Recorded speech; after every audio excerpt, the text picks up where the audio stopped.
présenter le professeur Jocelyn Hénoux. Donc, le professeur Jocelyn Hénoux est psychiatre au CHU Henri Mondor de Créteil, professeur des universités, chercheur à l'INSERM et à Neurospin, Centre de recherche pour l'innovation en imagerie cérébrale. Voilà, c'est à vous, professeur Hénoux. Merci. Bonsoir à tous. Alors, je vais partager mon écran si ça marche. Tiens, tac. Est-ce que vous voyez mon écran? Oui, on voit. Parfait. Oui. Alors, bonjour.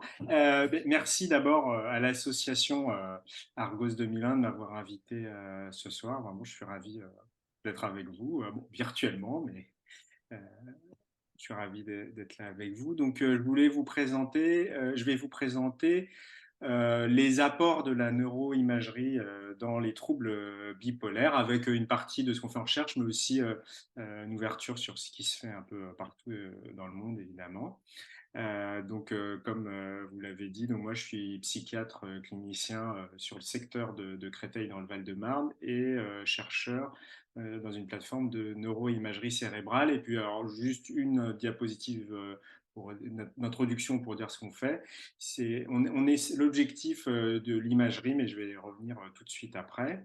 Et vous pourrez poser des questions si c'est pas clair, faut vraiment pas hésiter, hein. C'est de pouvoir essayer d'identifier dans le ou les troubles bipolaires des sous-groupes de patients qui pourraient bénéficier de différents types de prise en charge en se basant sur la neuroanatomie ou la neurobiologie pour pouvoir appliquer des stratégies donc personnalisées, mais aussi je montrerai utiliser la neuroimagerie pour développer de nouveaux traitements et on a des essais cliniques qui commencent.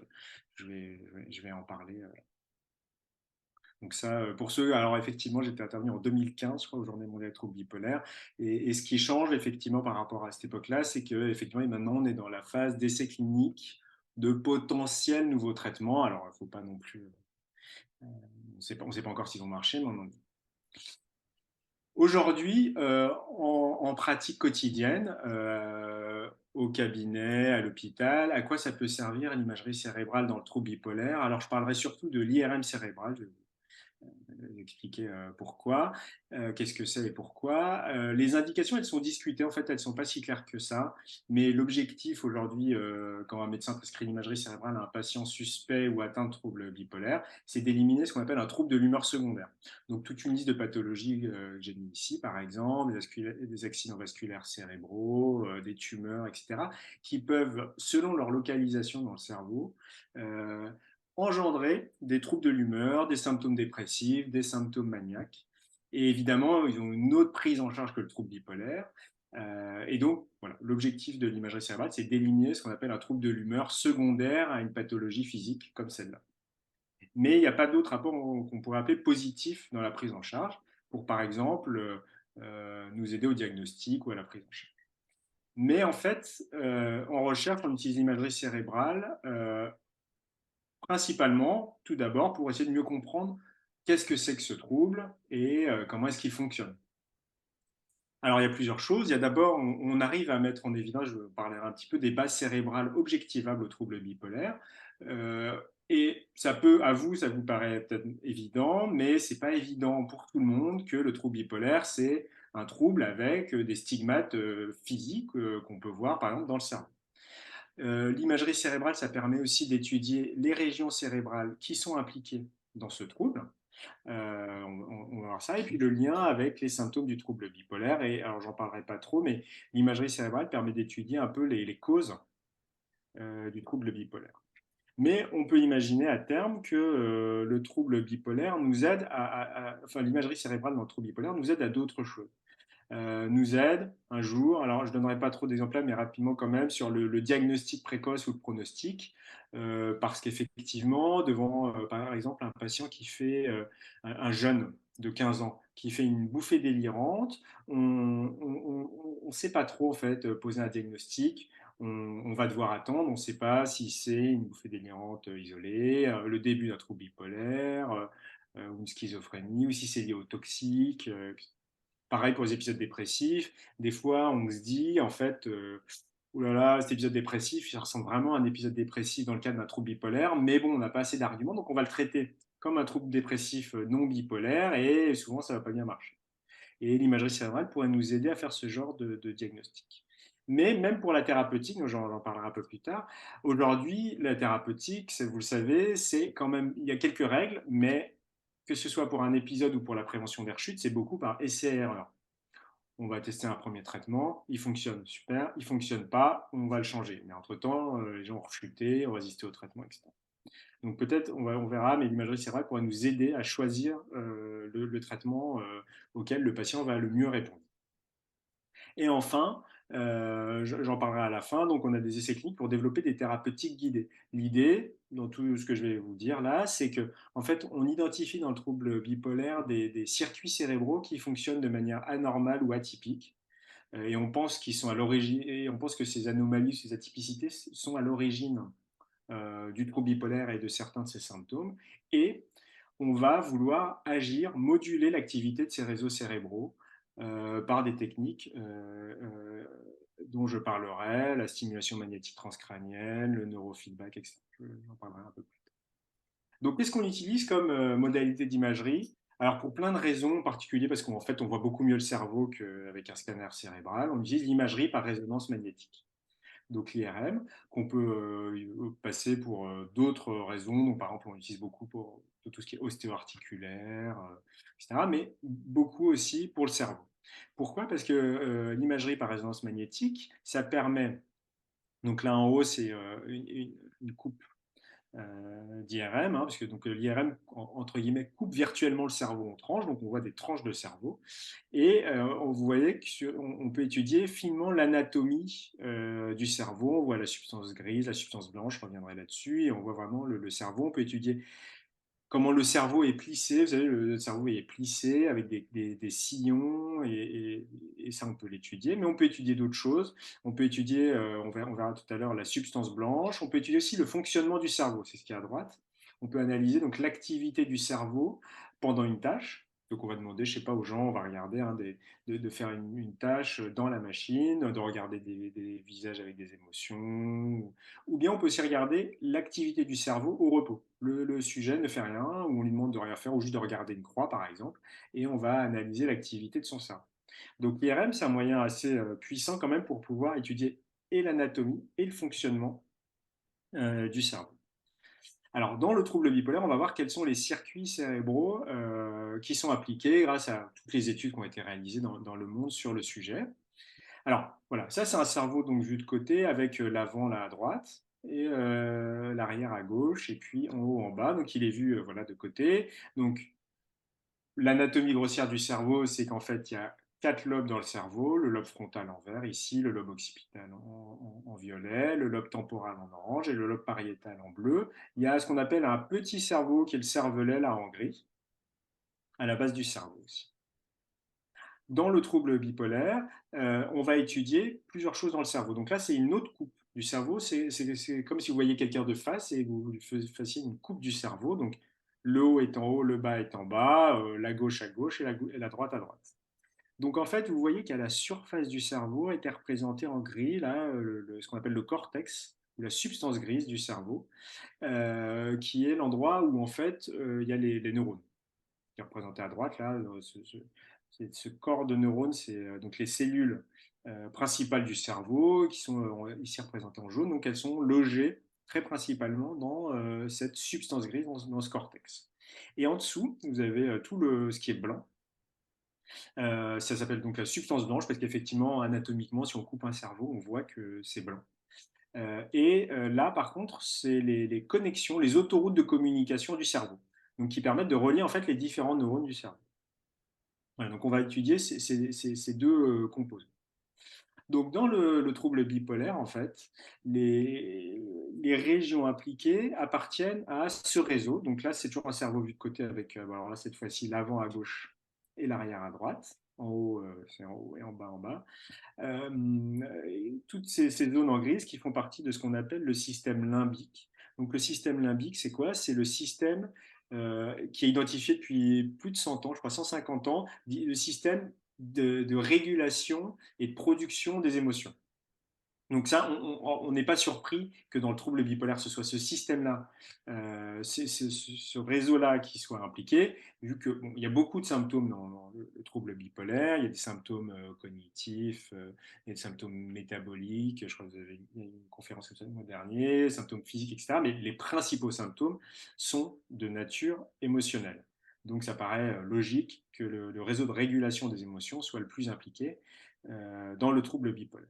Alors, plus en détail, je vais vous décrire deux régions. Donc ça, c'est un cerveau voilà, vu à partir du milieu du cerveau, enfin vu de côté, donc l'avant ici à gauche, l'arrière à droite, en haut et en bas. Donc là, il y a une structure qui s'appelle le gyrus singulaire. J'en reparlerai à la fin parce que on va reparler du côté thérapeutique. Donc vous voyez, c'est gris, c'est au-dessus d'une substance blanche là, qui s'appelle le corps calleux qui relie les deux hémisphères du cerveau. Et donc là, c'est très impliqué dans la régulation des émotions. Et une autre région, on va dire, plus connue pour ça, c'est ce qui est ici en orange, non, en rouge, qui est l'amygdale cérébrale, donc à pas confondre avec les amygdales ORL hein, qu'on a au fond de la gorge. Là, c'est les amygdales cérébrales, qui ont cette petite structure en forme d'ovale dans, ce qu'on a, dans le lobe temporal. Donc vous voyez vraiment à la face interne des deux hémisphères. Donc on a deux amygdales, gauche et droite donc qui sont présentes chez l'ensemble des mammifères et qui est impliquée dans ce qu'on appelle la régulation automatique des émotions. C'est-à-dire que quand vous avez quelque chose de menaçant en face de vous, par exemple, ou quelque chose d'émotionnellement intense en face de vous, cette structure va s'activer en quelques dizaines de millisecondes avant que vous-même vous en ayez conscience.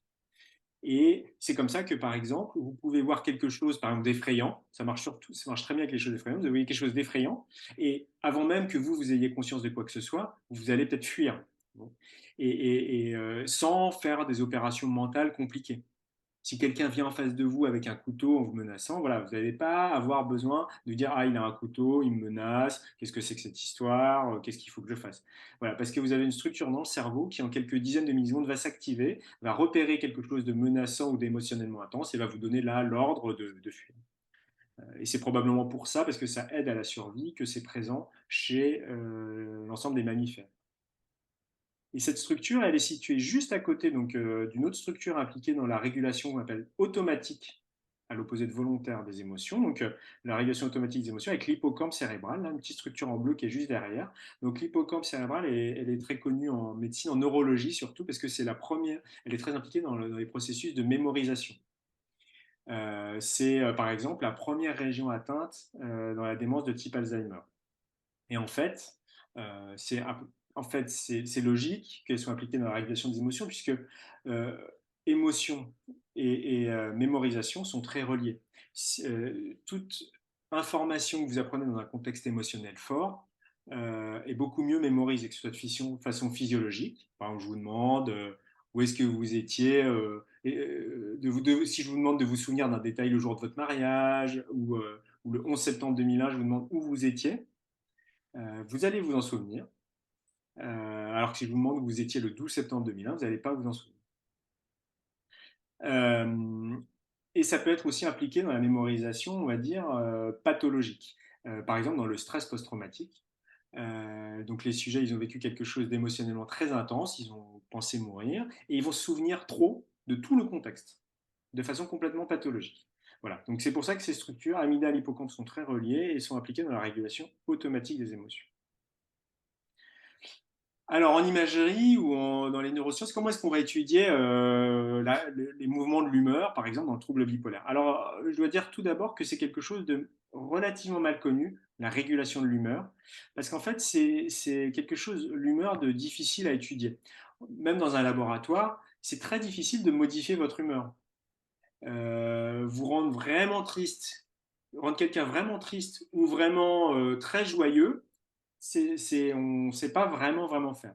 Donc en fait, on cherche quelque chose d'un pas loin, mais qui est quand même pas l'humeur, c'est beaucoup de recherches sur les émotions, comment les gens traitent les émotions. Mais c'est quand même pas pareil. Et après, on va aller étudier la régulation des émotions, comment est-ce que les gens arrivent à réguler eux-mêmes leurs émotions. Donc ça, alors je suis désolé, il y a quelques diapositives que j'ai piquées ailleurs et qui sont encore en anglais, mais ça c'est un peu comment est-ce qu'on des modèles de régulation des émotions. Donc en fait, comment est-ce qu'on régule les émotions? On est dans une situation à gauche, et là, il y a quelque chose qui arrive avec un événement, avec soit positif, soit négatif, donc là, une situation. Et qu'est-ce qui va se passer? C'est que quand il y a quelque chose d'émotionnel dans notre environnement, on va déployer des capacités attentionnelles. On va y faire spécifiquement attention. Le cerveau est fait pour ça, faire spécifiquement attention à quelque chose de positif ou négatif dans l'environnement. Ensuite, quand on voit ça, on va quand même tenir compte du contexte et on va réévaluer les choses. Donc, par exemple, si on voit dans notre environnement, par exemple au cinéma, on voit quelque chose de triste, le cerveau va quand même tenir compte du fait qu'il est au cinéma et que c'est pas la vraie vie, qu'il voit une image, etc. Et ça va apporter une réponse émotionnelle. Donc, le sujet, il va être triste, enfin, il va ressentir une émotion négative ou une émotion positive. Voilà. Globalement, c'est le genre de schéma admis aujourd'hui pour la régulation des émotions.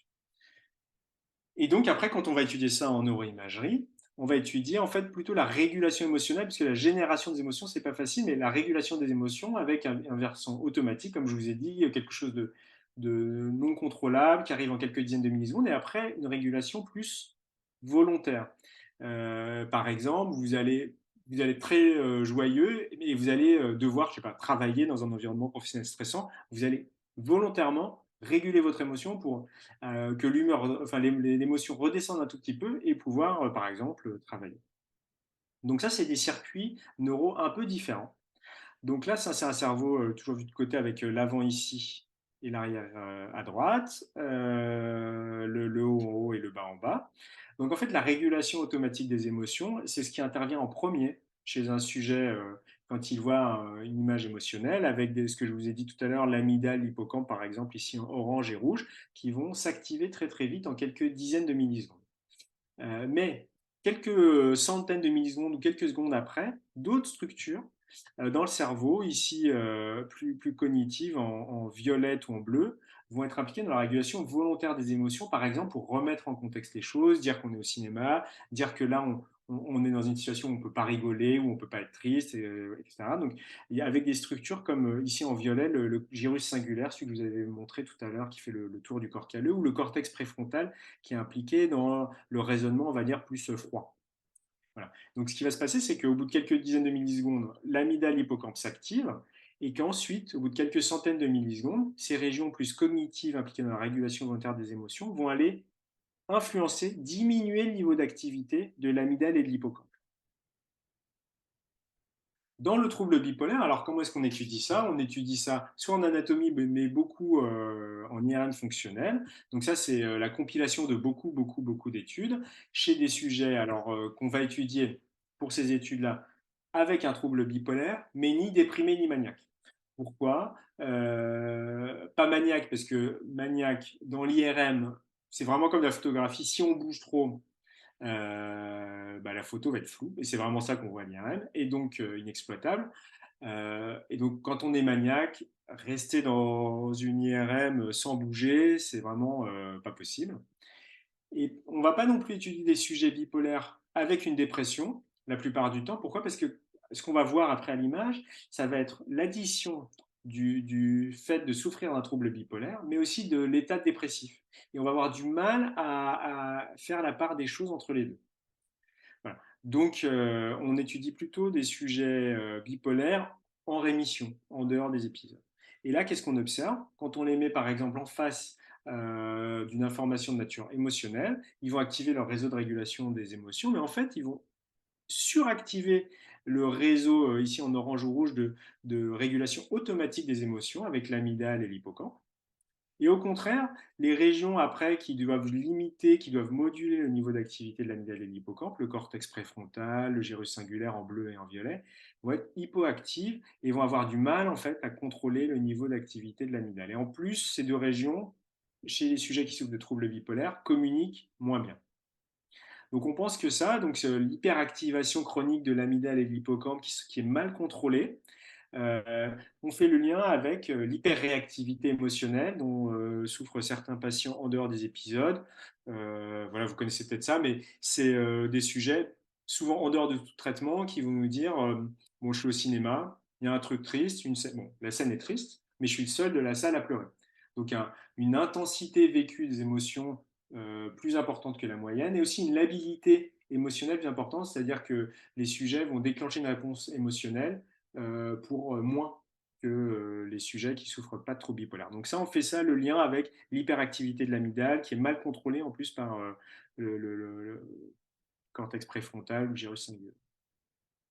Et on arrive à montrer avec des études d'imagerie, je donnerai un exemple tout à l'heure, d'imagerie fonctionnelle ou d'imagerie de diffusion, que, comme je disais, les connexions entre le cortex préfrontal, justement, qui doit moduler tout ça, et puis l'amygdale, sont moins bonnes chez le sujet qui souffre de troubles bipolaires. Voilà. Donc on pense que c'est ce réseau entre l'amygdale, l'hippocampe, le gyrus singulaire, le cortex frontal, donc de régulation automatique et volontaire des émotions, qui est dysfonctionnel dans le trouble bipolaire, qui conduit à une suractivation chronique de l'amygdale et à une hyperréactivité émotionnelle qui, à la fin, va conduire aux épisodes de dépression ou de manie. Et on arrive à montrer que, par exemple, les facteurs de risque du trouble bipolaire, le principal facteur de risque connu du trouble bipolaire, c'est les traumatismes répétés pendant l'enfance. On arrive à montrer chez des sujets qu'ils souffrent ou pas de trouble bipolaire que ces traumatismes, ils vont aller dérégler en quelque sorte ce réseau. Mais on arrive à montrer aussi que même à l'âge adulte, même à 30, 40, 50 ans, travailler sur la gestion émotionnelle, par exemple, on avait fait comme ça un essai clinique à Grenoble avec un groupe de psychoéducation très centré sur la gestion des émotions, va aller, on va dire, améliorer la qualité anatomique et fonctionnelle de ce réseau de régulation des émotions chez les sujets qui souffrent de troubles bipolaires. Voilà, alors je fais une petite pause, je vais faire quelques petites pauses comme ça pour prendre quelques questions si on a déjà dans le chat, enfin le QR. Eh bien, non. Bonjour, Monsieur Ouenou. Et non, il n'y a pas de questions pour l'instant. Je pense que on est un petit peu sidéré par la beauté des images, surtout celles que vous venez de mettre là. Puis vous avez été parfaitement clair. Enfin, moi, ce que j'ai vu, c'était parfaitement clair pour l'instant. Voilà. Bon, ben, bonsoir.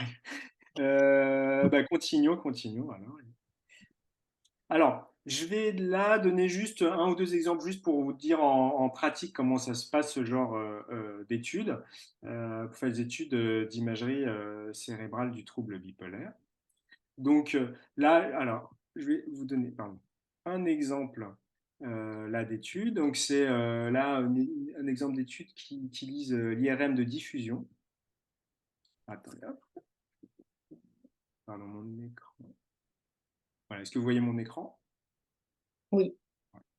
Donc l'IRM de diffusion. Donc là, en fait, c'est une coupe de cerveau, vraiment à l'IRM. Et en fait, c'est une technique qui permet de savoir, tout à l'heure, je vous parlais dans la substance blanche, des autoroutes de la communication entre les neurones. Donc c'est en fait, c'est les axones, c'est les prolongements des neurones qui permettent de relier deux neurones. Et en fait, on peut reconstruire dans le cerveau, dans les pixels du cerveau, donc vraiment dans les grains élémentaires de l'image, la direction et la qualité de ces autoroutes, de ces axones, de ces faisceaux de connexion, pas à pas. Donc c'est en utilisant, il n'y a pas d'injection de produits, c'est vraiment juste on change nous les caractéristiques des séquenciers. Et donc ce qu'on fait, c'est aller regarder justement ces autoroutes de communication dont je parlais, pour aller voir en fait comment les différentes zones du cerveau communiquent entre elles et si elles ont une intégrité normale. Ça, c'est un exemple. Donc, en fait, comment est-ce qu'on fait? On prend des sujets qui souffrent de troubles bipolaires. Donc, dans cette étude, il y avait eu 118 patients, vous voyez, donc, on reste allongé dans l'IRM. On fait deux séquences d'IRM, une pour avoir l'anatomie classique du cerveau, une autre avec l'IRM de diffusion du cerveau pour reconstruire vraiment comme ça les faisceaux de substances blanches pas à pas. On prend là dans cette étude 81 contrôles et on va aller comparer pour chaque grand faisceau du cerveau l'intégrité de la substance. Donc là, je ne veux pas aller dans le détail, mais dans cette étude, on voyait qu'on arrivait à montrer que l'hémisphère gauche et l'hémisphère droit avaient une connectivité anatomique pas normale. Après, ce qui nous intéresse aussi, c'est d'essayer de comprendre le lien avec les symptômes.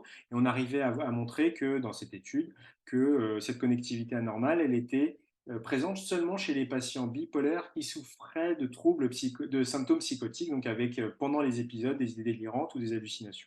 ça permet de mettre à jour peut-être certains modèles physiopathologiques. Voilà, alors pour faire ce genre d'études, comment on fait? Parce que l'IRM, pour ceux qui en ont eu, ils peuvent voir que c'est lourd, c'est une technique, mais que là, en plus, en recherche, les sujets, ils restent beaucoup plus longtemps. Nous, les sujets, ils peuvent rester 30-40 minutes dans l'IRM, alors que d'habitude, c'est plutôt 15 minutes. Et donc, en fait, pour pouvoir faire des études avec 120 sujets, en fait, on travaille avec plusieurs centres. Donc, cette étude, elle était faite avec un centre aux États-Unis, à Pittsburgh, et un centre en Allemagne, à Mannheim. Voilà.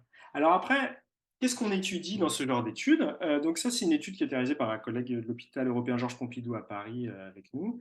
Ce qu'on va étudier, c'est pour essayer de mieux comprendre le trouble bipolaire, une fois qu'on a quelques modèles comme ça, c'est qu'on va aller regarder en fait comment fonctionnent les traitements du trouble bipolaire.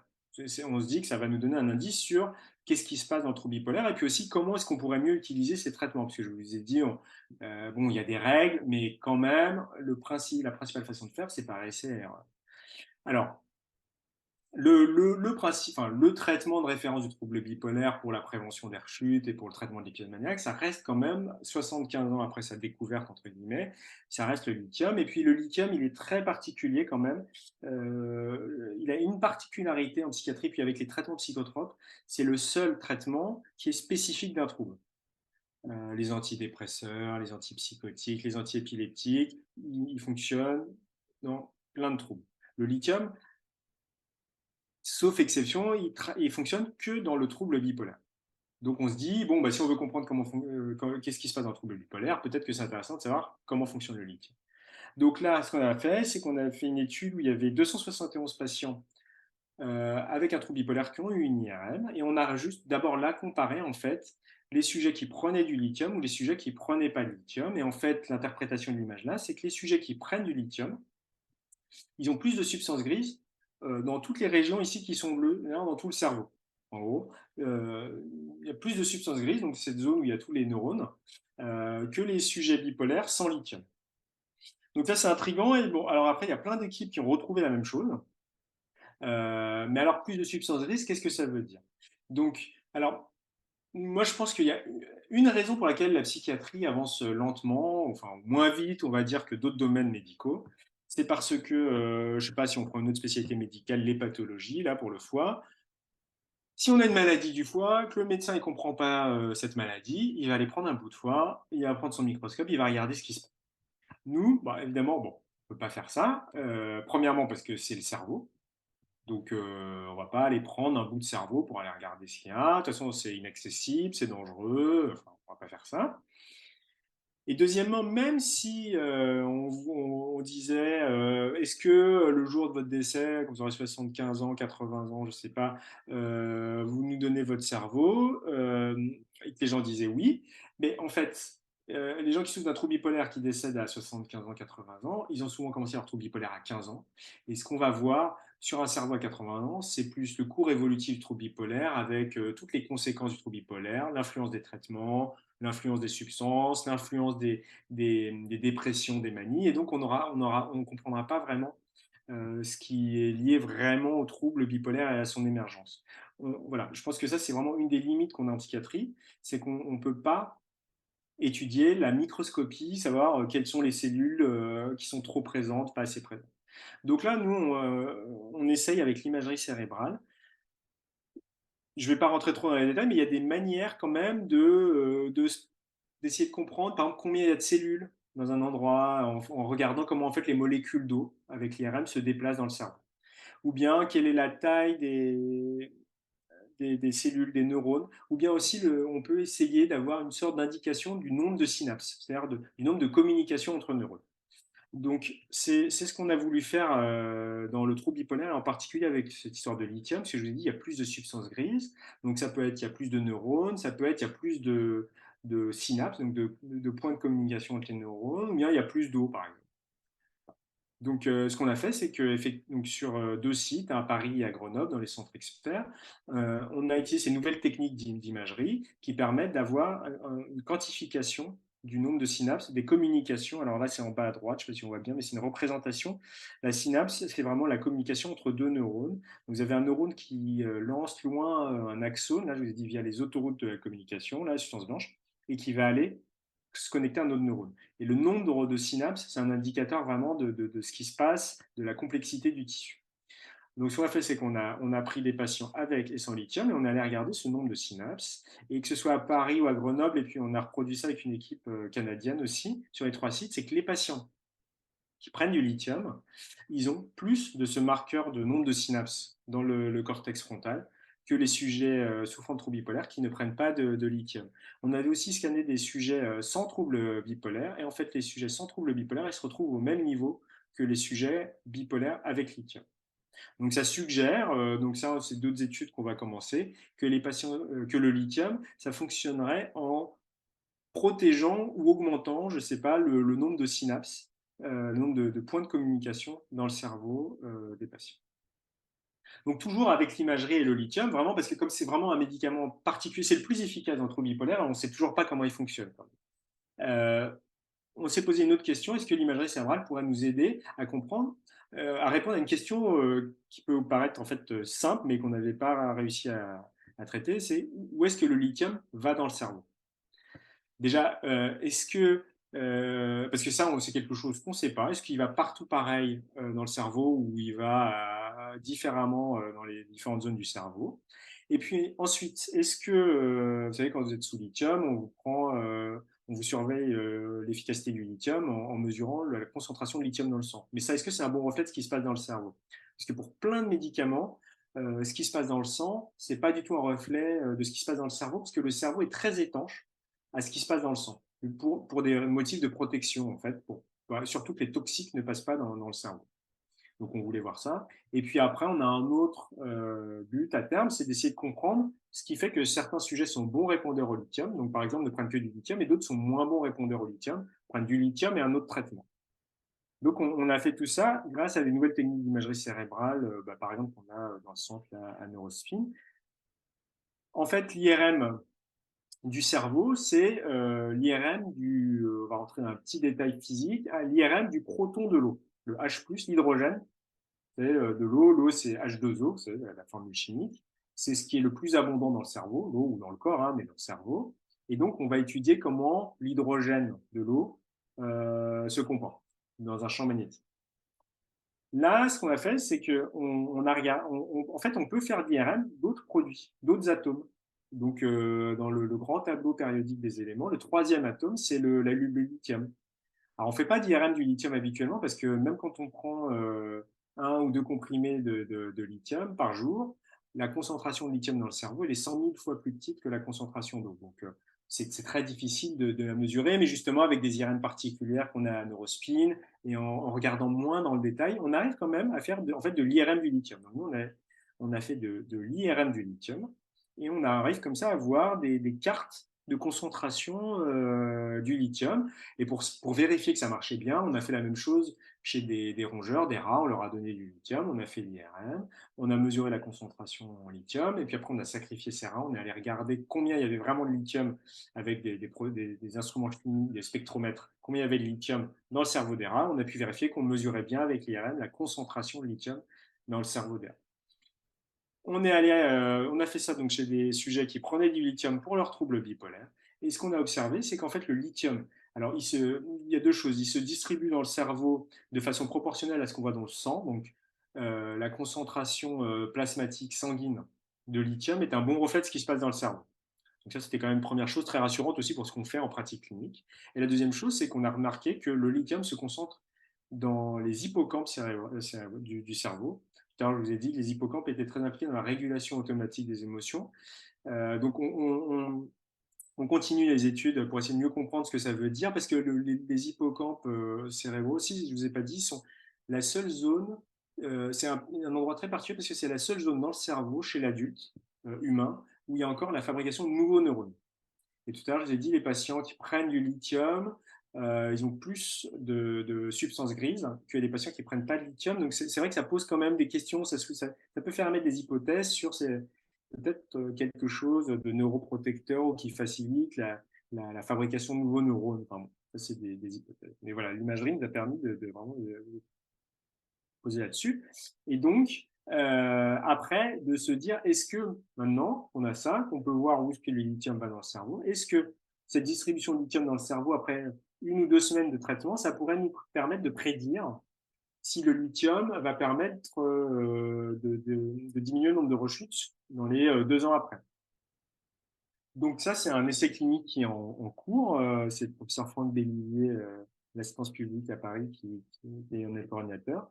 Donc dans toute l'Europe, il y a 300 patients qui ont besoin de lithium, donc qui sont mis sous lithium, à qui on fait une IRM comme ça, lithium pour voir justement où est-ce que le lithium va dans le cerveau, etc., leur concentration dans le cerveau. On les suit pendant 2 ans et on voit si cette IRM au début, après quelques semaines de traitement par lithium, 10 semaines, je crois, permet de prédire l'évolution au bout de 2 ans. Ce qui permettrait de dire, bon, ben, peut-être ça vaut pas le coup d'insister comme ça pendant 2 ans si on peut avoir une sorte d'algorithme qui peut nous prédire là, le bénéfice du lithium attendu n'est pas très élevé.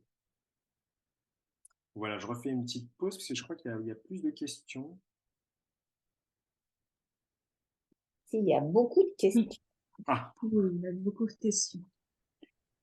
Alors, on va commencer je vais commencer par le commencement, vous commencerez par la suite.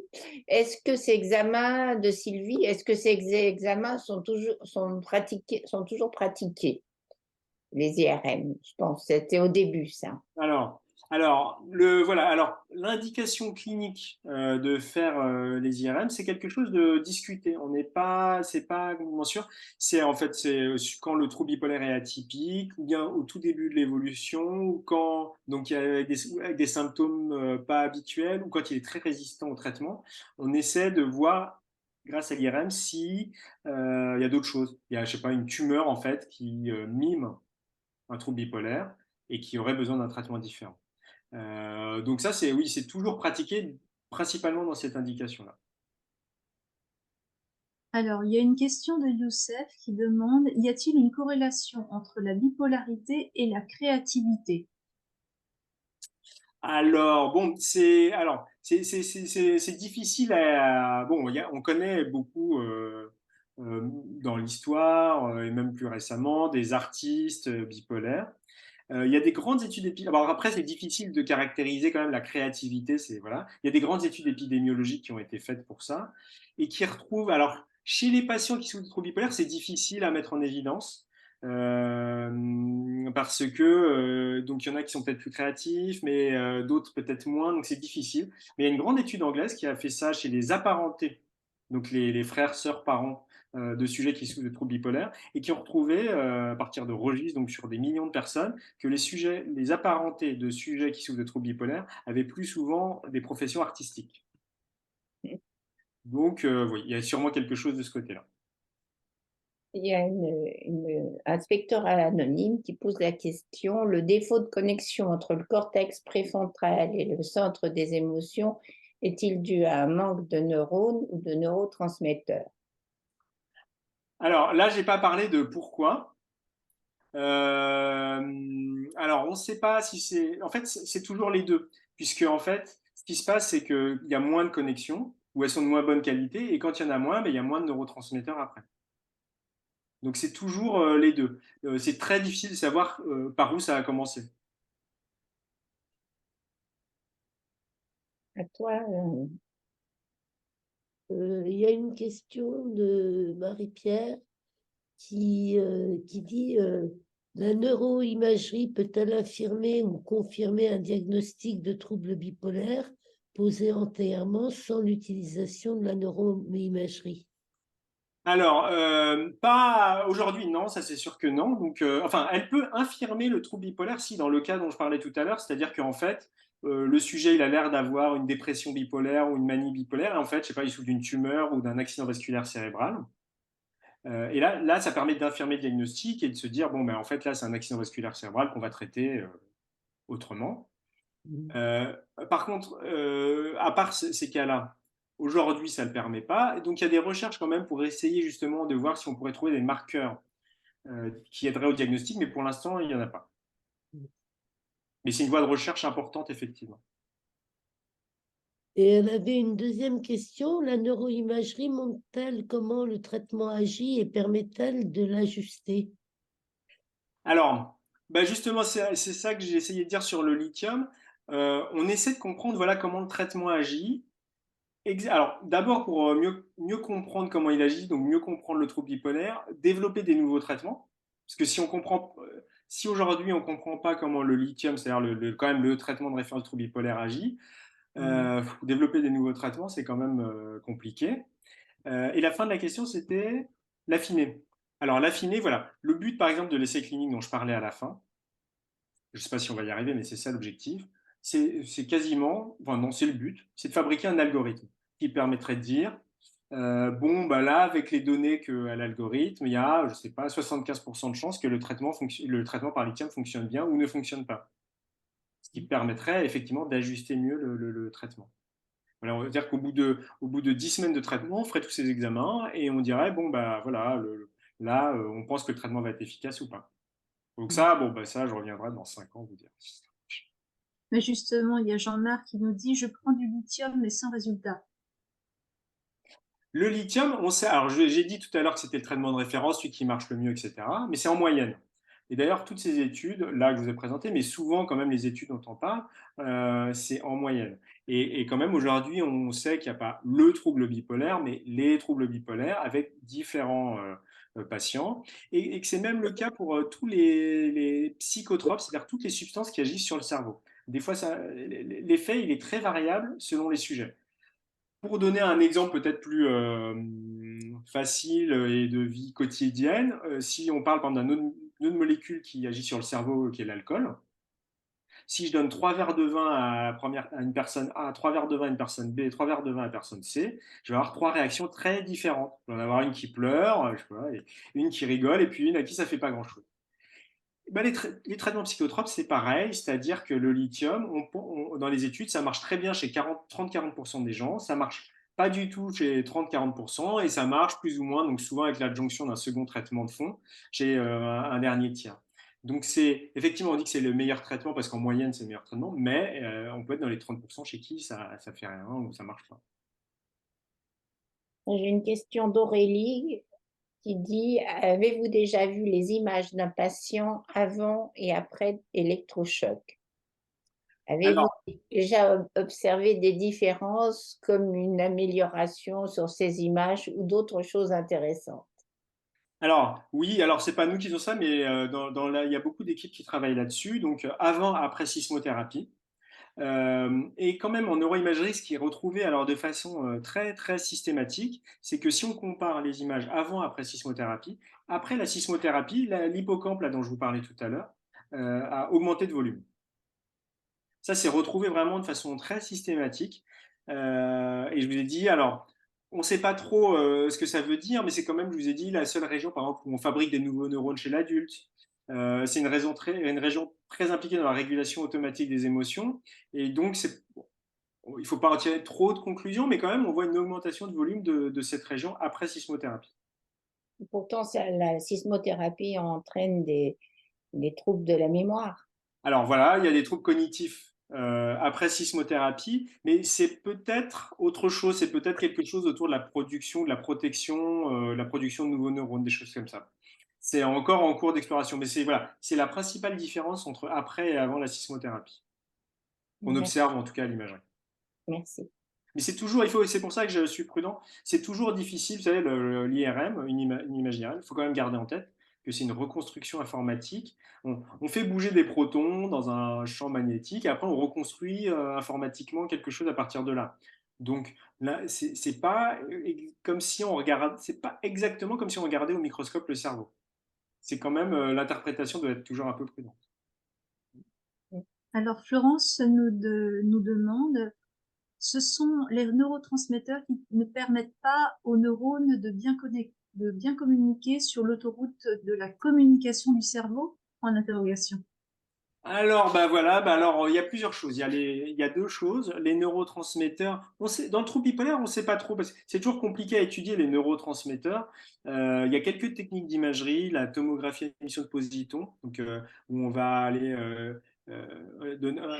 injecter par exemple, des médicaments marqués, faiblement marqués radioactivement pour voir où est-ce qu'ils vont dans le cerveau. On peut étudier les neurotransmetteurs comme ça. Néanmoins, c'est quand même difficile d'aller étudier des petites substances chimiques. Mais par contre, on arrive à voir qu'a priori, il n'y a pas que ça. Il n'y a pas que les neurotransmetteurs qui seraient altérés. Donc, ces autoroutes, ben, on voit ça sur l'image. Là, vous voyez l'image, là. Donc ça, c'est un neurone au milieu et qui émet des prolongements des axones. Et par exemple, celui-là, là, à gauche, là, vous voyez, il a des sortes de boudins. Alors, je ne sais pas, forcément des boudins noirs, là, ça, ou des saucisses. Hein. Pourquoi? Parce qu'en fait, il est entouré d'axones de ce qu'on appelle des gaines de myéline. C'est du cholestérol, enfin, c'est principalement du cholestérol, qui est un isolant électrique. Là, ça sert vraiment d'isolant électrique et qui permet en fait que le signal électrique aille plus vite. Et en fait, en trouble bipolaire, on pense qu'il y a des altérations de cette gaine de myéline qui font que, par exemple, le signal électrique se propage moins bien. Donc, il n'y a pas que les neurotransmetteurs, il y a même la structure de ces autoroutes qui serait altérée dans le trouble bipolaire.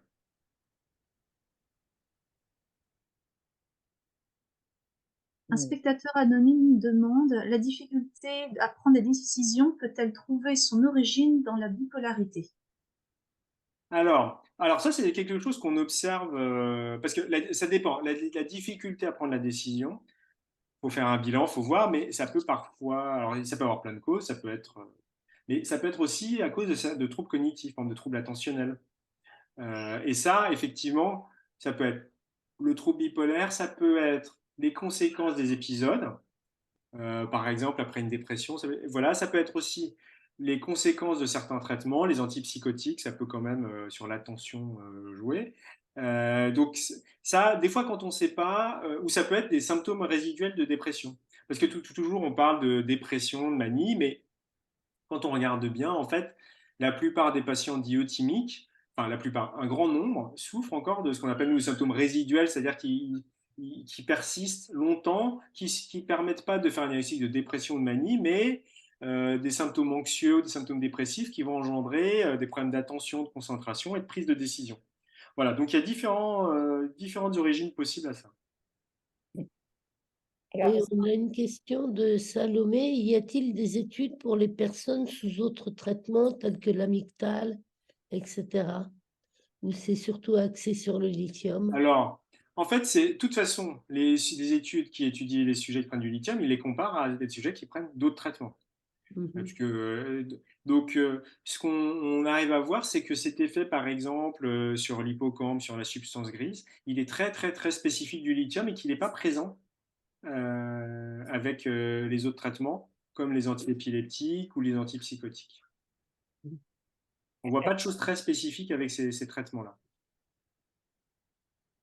alors, il y a Aurélie qui pose une question très pointue. Avez-vous pu observer les implants cérébraux posés pour soigner la bipolarité sur une imagerie et avez-vous constaté une amélioration, soit sur l'imagerie, soit en ayant rencontré quelqu'un qui en porte de ce dispositif?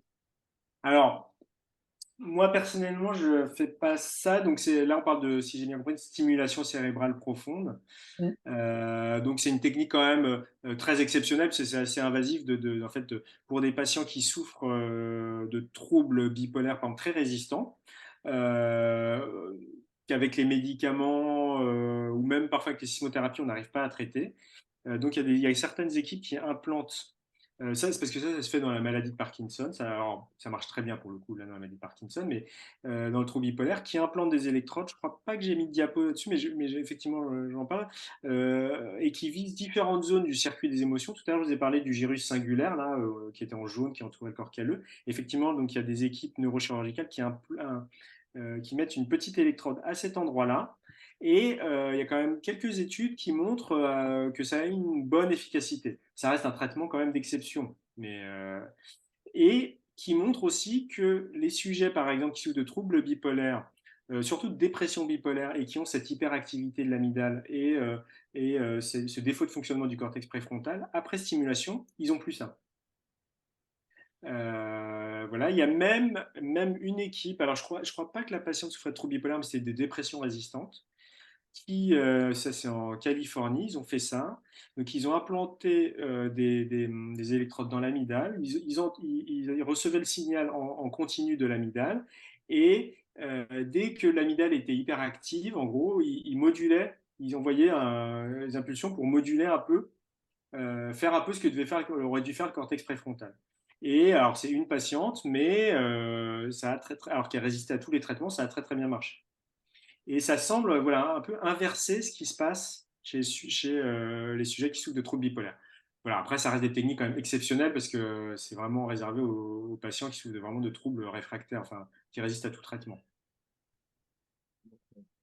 En parlant de ça, on a Fabien qui pose une question, qui demande: Bonjour, je viens de commencer le lithium il y a 9 jours.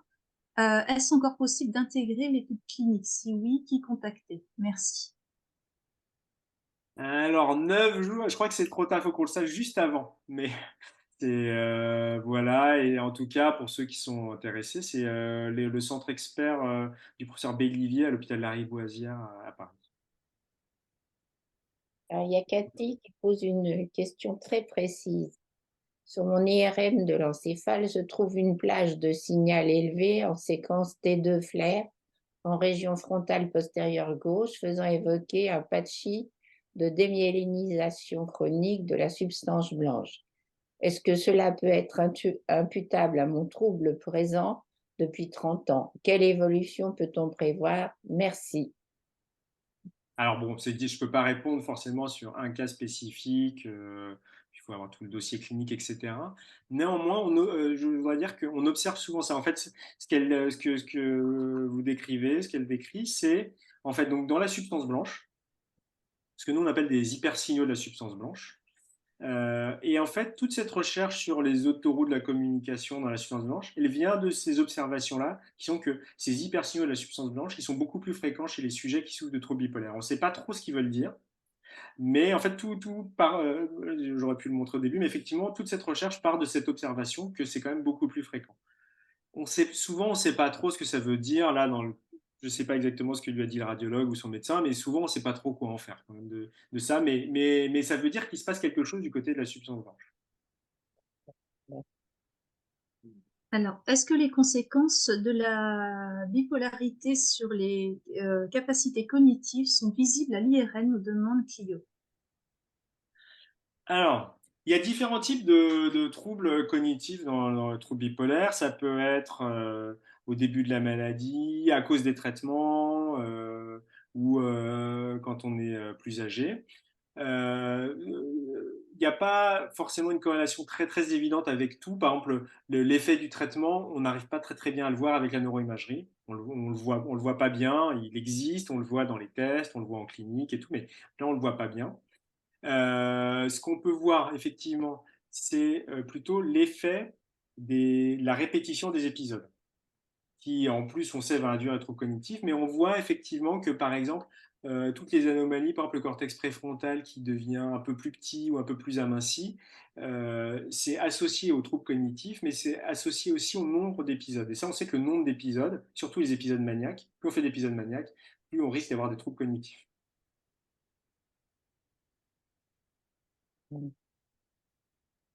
Il y a d'autres Et questions? pour des troubles cognitifs qui sont démontrés, est-ce que, par exemple, les proches acceptent mieux la maladie et le patient accepte mieux la maladie puisqu'il y a une raison physique? Alors, même avant les troubles cognitifs, je pense qu'il y a quand même une chose. Alors vous avez sûrement plus de doute avec ça, mais dans la population générale, ou un jeune patient ou à la famille d'un jeune patient à qui on fait un diagnostic de trouble bipolaire, déjà pour le trouble bipolaire, je trouve que, alors ça fait, avec d'autres champs de recherche, mais le fait qu'en imagerie cérébrale maintenant soit très clair que dans le trouble bipolaire, on voit des anomalies comme celles dont je vous ai parlé dans la substance grise, dans la substance blanche, etc. Je trouve, et je le dis assez régulièrement à des patients quand même, il y a des bases cérébrales objectivables à ce qui se passe. C'est pas juste la dépression bipolaire, c'est pas juste, je ne sais plus qui disait ça, là, le syndrome Orangina. Ça sert à rien de secouer juste les gens comme ça. C'est pas les gens qui décident d'être déprimés, et au contraire, voilà, il y a quelque chose là qui dans le cerveau dysfonctionne. Après, on peut essayer de corriger, mais il y a vraiment une base cérébrale objectivable au trouble bipolaire. Je trouve déjà ça, c'est une première chose qui peut aussi permettre aux familles en particulier d'accepter mieux, de mieux comprendre ce qui se passe. Pour les troubles cognitifs, c'est un peu pareil. C'est parce que les troubles de l'attention et tout, ça peut permettre, mais c'est vrai qu'on les voit moins, c'est moins évident à voir. À la limite, c'est plus évident sur un bilan neuropsychologique. C'est plus évident sur un bilan neuropsychologique si on arrive à avoir un bilan neuropsychologique. Je trouve que c'est plus facile à objectiver sur un bilan neuropsychologique à l'heure actuelle. Il y a encore une question. Un trouble bipolaire peut-il être causé par une exposition à des produits chimiques dans l'environnement pendant la grossesse, par exemple dans le traitement des vignes? Alors, dans les causes du trouble bipolaire, donc, ce qu'on dit classiquement, c'est qu'il y a des facteurs de risque génétiques qui expliquent une partie, sans qu'il y ait de gènes avec un effet fort. C'est plutôt plein de petits gènes qui vont augmenter le risque de 1% de souffrir de trouble bipolaire. Ça, c'est la génétique. Et après, il y a l'environnement. Alors effectivement, dans l'environnement, c'est toujours difficile à étudier parce que si on commence un trouble bipolaire à 15 ans, à 20 ans ou 25 ans, savoir ce qui s'est passé pendant la grossesse ou juste après, ça reste quand même délicat, quoi. Quel médicament a pris votre mère il y a 20 ans, il y a 25 ans, il y a 30 ans? Moi, c'est pas évident. Ce qui fait que l'identification de ce genre de facteur de risque, dans le trouble bipolaire, elle n'a pas bien fonctionné, contrairement à d'autres troubles. Dans l'autisme, on sait qu'il y a, par exemple, le valproate, qui est un facteur de risque avéré pendant la grossesse, le trouble du spectre autistique. On n'a pas ça dans le trouble bipolaire, on n'a pas de médicament vraiment suspect. Ce qui vraiment est le facteur de risque, quand même l'a montré, et qui a un effet très très fort, c'est les traumatismes répétés pendant l'enfance. Ça, vraiment, c'est un facteur de risque qui augmente fortement l'incidence du trouble bipolaire. Et ça existe aussi dans d'autres troubles. Si. Oui, mais alors, ça existe dans tous les troubles psychiatriques, mais après, quand on regarde quels troubles sont les plus augmentés dans ce cas-là, c'est deux troubles, c'est le trouble de la personnalité borderline et le trouble bipolaire. Beaucoup plus que les autres troubles. Donc c'est vraiment spécifique de la dysrégulation émotionnelle, on va dire au sens large. D'accord, merci. On va peut-être poursuivre l'étude et revenir après. Okay. Alors, ouais. Donc, ça, je l'ai dit un peu, où est-ce qu'on en est, qu'est-ce qu'on pense des modèles en fait physiopathologiques du trouble bipolaire, de comment est-ce que par exemple un traitement comme le lithium fonctionne.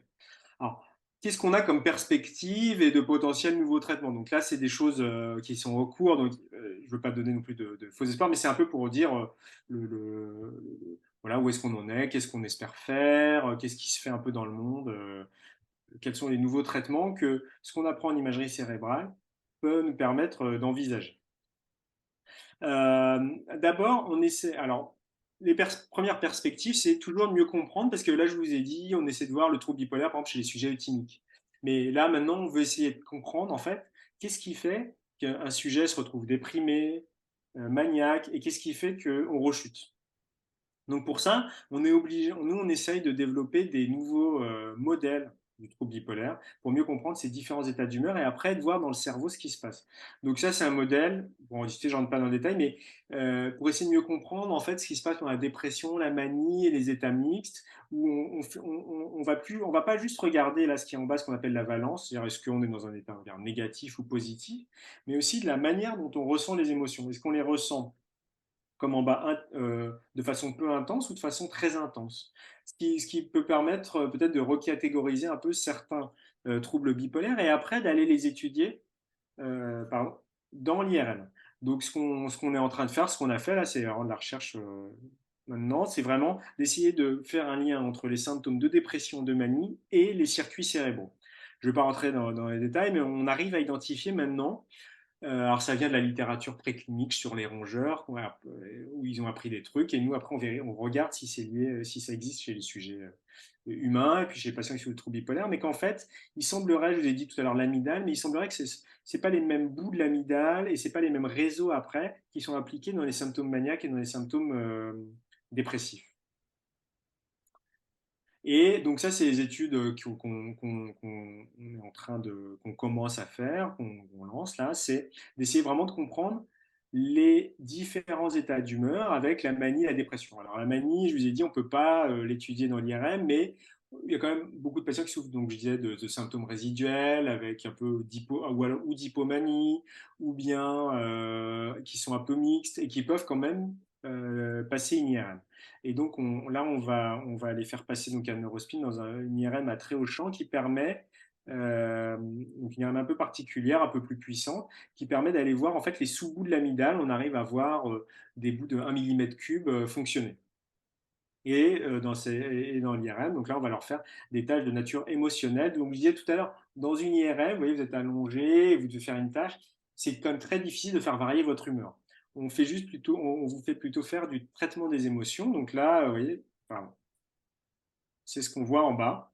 C'est on montre au sujet des visages plus ou moins intenses et plus ou moins tristes ou joyeux, et ils doivent reconnaître qu'est-ce que c'est, est-ce que c'est très triste, très joyeux. Et on pense que là, on va pouvoir étudier vraiment plus finement le lien entre les différents états d'humeur, donc les symptômes dépressifs, les symptômes maniaques et les noyaux de l'amygdale.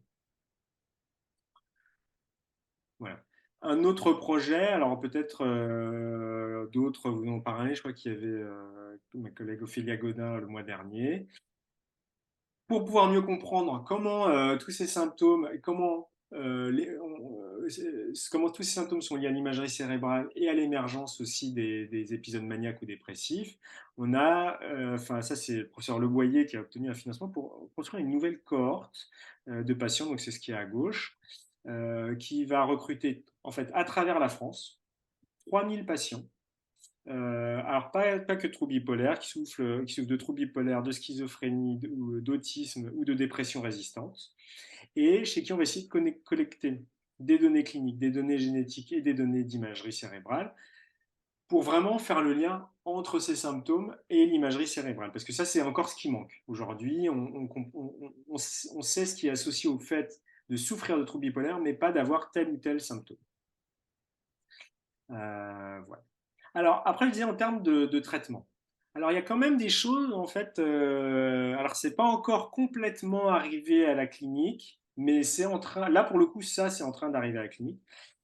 Dans le trouble bipolaire, je vous ai dit, nous, ce que font les équipes dans le monde entier, c'est d'identifier des réseaux cérébraux qui fonctionnent de manière anormale et dont on pense que ces anomalies de fonctionnement sont liées à l'émergence des symptômes dépressifs, maniaques ou des rechutes. Et après, l'étape d'après, c'est alors un participant en a parlé un petit peu là avec une méthode vraiment très invasive, mais il y a d'autres méthodes, c'est d'aller moduler l'activité de ces réseaux cérébraux. Alors il y a deux façons de faire. Soit, je vais vous montrer ça tout de suite après, soit on apprend au sujet tout seul à moduler, donc vraiment de l'apprentissage, il va apprendre à moduler l'activité de ces réseaux cérébraux qui fonctionnent de manière anormale, je vous montrerai juste après, soit on va moduler, le médecin va moduler l'activité de certaines zones cérébrales. Comment il va faire? Alors, il y a la manière très invasive qui est, tout à l'heure, vous disiez, de mettre une électrode dans la région qu'on pense impliquée et d'aller passer un petit courant. C'est une opération neurochirurgicale. Il y a d'autres techniques comme la stimulation magnétique transcrânienne. Donc, vous en avez peut-être déjà entendu parler. Donc, c'est ce qu'on voit en haut à gauche en A. Donc, le sujet, il est assis. Hein, et en fait, on a une bobine, un aimant, qu'on place sur le crâne et qui délivre des impulsions magnétiques. Donc, le sujet, il ressent rien ou quasiment rien. Si on le passe sur des zones motrices, par exemple, le sujet, il va bouger le pouce. Si on règle correctement, il va bouger le pouce. Dans la dépression, dans le trouble bipolaire, les régions qui sont visées, c'est le cortex préfrontal. Pourquoi? Parce que le cortex préfrontal, tout à l'heure, je vous ai dit, il est relié à l'amygdale et au gyrus singulaire, tout à l'heure, je vous ai dit, qui sont impliqués dans la régulation des émotions. En fait, avec la bobine, c'est un champ magnétique, mais qui n'est pas non plus très très puissant. On ne veut pas qu'il soit trop puissant, donc il ne va pas aller pénétrer profondément dans le cerveau. Il va aller juste au cortex, à la surface, et donc c'est pour ça qu'on va viser le cortex préfrontal. Mais en fait, en visant le cortex préfrontal, on va moduler l'activité de cette zone, et comme elle est reliée, par exemple, au gyrus singulaire, au cortex singulaire dont on parlait tout à l'heure, on pense que ça va aller modifier l'activité du cortex singulaire et du réseau de régulation des émotions. Alors, ce qui se passe, c'est que c'est une technique qui a 20-25 ans, et en fait, jusqu'à 2020, son efficacité dans les études, elle était très variable. Et des fois ça marchait pas, ça marchait chez certains patients. Donc il y a des centres qui sont ouverts dans certains hôpitaux, voire même, je crois, des centres privés. Mais bon, vraiment, on est tous un peu dubitatifs devant cette technique, au point que, par exemple, dans la dépression, la HAS, l'année dernière, a rendu un avis négatif sur l'efficacité de cette technique. La Haute Autorité de Santé qui doit évaluer les traitements, les différents traitements. Ce qui s'est passé, alors mais il y a quand même un vrai changement, c'est qu'en 2020, donc il y a une équipe californienne, Stanford, qui a développé un nouveau protocole. Alors bon, ils ont été un peu audacieux, c'est-à-dire que normalement, les sessions de TMS, on le fait une séance par jour ou deux séances par jour. Ça dure, je sais pas, ça dépend, mais des fois 10 minutes. Et on fait 1 à 2 séances par jour pendant 3 semaines. Et eux, bon, alors c'est très américain, mais ils ont décidé d'intensifier ça et ils ont fait 10 séances par jour pendant 5 jours, pour faire 50 séances en 5 jours. Donc en fait, le sujet, il fait 9 ou 8 ou je sais plus, 7 minutes. Après, il se repose 50 minutes et il refait une séance d'une dizaine de minutes, etc., 10 fois par jour, premièrement. Et deuxièmement, on utilise la neuroimagerie pas pour ne plus aller viser au hasard dans le cerveau, mais aller viser en fait le point du cortex préfrontal qui est le plus connecté à ce qu'on veut viser, le gyrus singulaire. Donc ça, en fait, on fait une IRM fonctionnelle avant. Et ce qu'ils font, c'est qu'ils regardent où est-ce que dans le cerveau c'est le plus connecté au gyrus singulaire et ils visent pile à cet endroit-là avec l'IRM, avec la TMS. Et ce qu'ils ont montré, je ne sais plus, une diapo avec les résultats, c'est vraiment une efficacité spectaculaire avec 70% des patients, donc là c'est des déprimés unis ou bipolaires, qui étaient en rémission après ce traitement. Donc ils ont fait une étude ouverte, ensuite un essai clinique randomisé, à tel point que donc, ce traitement aux États-Unis maintenant a été approuvé par les autorités de santé. Donc les sujets doivent faire une IRM. L'équipe calcule le point le plus connecté à ce réseau de régulation des émotions.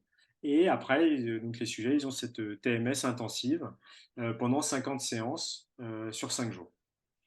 Donc il y a des centres aussi en France qui commencent de façon un peu expérimentale dans le cadre de protocoles de recherche à le faire. Nous aussi on le fait à Créteil et on voit effectivement, alors pour l'instant on n'a pas encore des chiffres, il n'y a eu que je sais pas, une dizaine de patients qui ont bénéficié de ce traitement, mais qu'effectivement, l'efficacité n'a rien à voir avec la TMS d'avant, et que le patient souffre de dépression unipolaire ou de dépression bipolaire, l'efficacité semble très importante. Alors après, on ne sait pas encore combien de temps elle dure, mais voilà, là, je crois que ce qu'on a appris en imagerie, ça nous permet de viser des points particuliers dans le cerveau, plus intensification. Et bon, les essais sont en cours, mais il semble vraiment que ça change beaucoup l'efficacité des traitements. Donc ça, vous voyez, c'est une première chose qui a été permise grâce à l'imagerie cérébrale. Donc je vous ai dit, donc là, c'est le médecin qui intervient avec une bobine pour aller moduler l'activité d'un réseau. Il y a une deuxième façon de faire, c'est qu'on peut apprendre au sujet à moduler l'activité lui-même de son cerveau, vraiment de l'apprentissage. Donc c'est quoi? Ça s'appelle le neurofeedback. Donc neuro et feedback, ça veut dire retour. Donc en fait, ce qui se passe, c'est que le sujet, il est dans l'IRM, il fait une IRM fonctionnelle, je vais vous montrer un petit exemple de tâche, il regarde des images plus ou moins émotionnelles, et on va lui montrer en fait le niveau d'activité de son amygdale. On va lui montrer quasiment en temps réel, parce que maintenant, depuis quelques années, on arrive à faire ça en 2, 3, 4 secondes. Et le sujet, donc, il a un retour d'information en direct sur l'activité cérébrale, et il va apprendre à la contrôler. Donc ça, c'est une technique qui a été développée pour d'autres domaines, comme en neurologie, la douleur chronique ou l'épilepsie. Et dans l'épilepsie, par exemple, il y a certaines formes d'épilepsie où les neurologues ont pu montrer que ça diminue même le nombre de crises d'épilepsie, puisque les gens arrivaient à moduler l'activité de leur cerveau. Et donc, dans le trouble bipolaire, nous, ce qu'on vise, donc on commence un essai clinique utilisant cette technique pour un moment du trouble bipolaire où on a quand même en fait peu de traitements médicamenteux ou psychothérapeutiques ou interventionnels qui sont ce qu'on appelle les symptômes résiduels. Donc, il y a les épisodes là, vous voyez, de dépression, de manie ou d'hypomanie, et il y a l'intervalle d'euthymie ou sans symptômes, mais en fait, une grande proportion des patients, comme je disais tout à l'heure, ont des symptômes qu'on appelle résiduels, donc anxieux ou dépressifs, mais qui ne sont pas assez intenses pour faire un épisode. Mais on sait que ces symptômes, d'abord, font souffrir les sujets et sont un facteur de risque de rechute. Et enfin, sont associés au handicap fonctionnel, au fait, par exemple, de ne pas pouvoir aller travailler. Tout à l'heure, on parlait de troubles cognitifs, troubles de la concentration. Avoir des symptômes résiduels d'anxiété ou de dépression, ça joue vraiment dessus. Et on n'a pas d'option médicamenteuse. Les médicaments, ils ne marchent pas dessus. Les psychothérapies ne sont pas vraiment développées pour ces symptômes-là. Et les traitements, l'immunothérapie, tout ça, c'est pareil, c'est pas développé pour ces épisodes-là. Donc voilà, donc on commence un essai clinique randomisé où on va montrer au sujet le niveau d'activité, alors de l'amygdale, enfin en vrai du réseau de régulation des émotions dans l'IRM fonctionnel, et le sujet va devoir apprendre lui-même à contrôler l'activité de l'amygdale. Alors on lui donne quelques stratégies, sur la réévaluation cognitive, donc de regarder comment, dans quel contexte sont faites les images et de se dire que c'est qu'une image, etc. Ou bien des techniques inspirées de la mindfulness, donc de laisser passer l'émotion qui est associée à l'image. Et voilà, et donc en utilisant cette technique ou d'autres, le sujet doit apprendre à contrôler l'activité de son amygdale. Donc on essaye, donc ça c'est, on peut viser un circuit cérébral parce qu'on l'a identifié avant dans nos études d'imagerie. Et donc on va apprendre au sujet à moduler l'activité de ce réseau en pensant que ça va influencer ses symptômes. Donc on essaie pour ça d'avoir le plus haut niveau de preuve, vraiment comme quand on teste un médicament. Donc là, on commence un essai clinique, clinique randomisé, donc contrôlé. Ça veut dire qu'il y a la moitié des sujets qui auront ce traitement et d'autres moitiés qui auront le signal d'une région pas impliquée dans le trouble bipolaire. C'est un essai en aveugle, c'est-à-dire que ni le patient ni le médecin qui évalue le patient pour savoir s'il va mieux ou pas ne savent s'il a eu le vrai traitement ou le placebo. Et c'est un essai multicentrique puisqu'il y a 3 centres en France. Il y a Bordeaux, Créteil, enfin Bordeaux, Paris et Grenoble euh, qui vont participer à cette étude. Et puis avec un centre qui nous aide sur le plan de la méthode à Genève. Voilà, donc c'est vraiment comme un essai clinique médicamenteux. Donc les sujets vont venir 4 fois à l'IRM, donc avec 3 sessions d'entraînement, comme ça en neurofeedback. Je vais vous montrer la tâche. Alors, on va voir si la vidéo. Voilà, donc, alors la vidéo, vous voyez, donc ça c'est ce que voit l'expérimentateur. Mais à gauche, vous voyez les images, donc c'est ce que voit le sujet. Donc là, c'est des images neutres, je pense, voilà.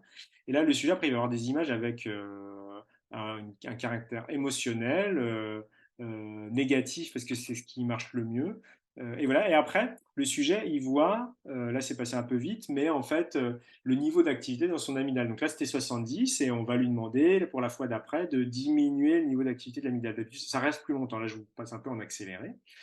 Et nous, on arrive, vous voyez, à droite. Donc là, on voit, nous, en direct, ça c'est vraiment l'enregistrement d'un vrai sujet, le niveau d'activité dans son réseau de régulation des émotions.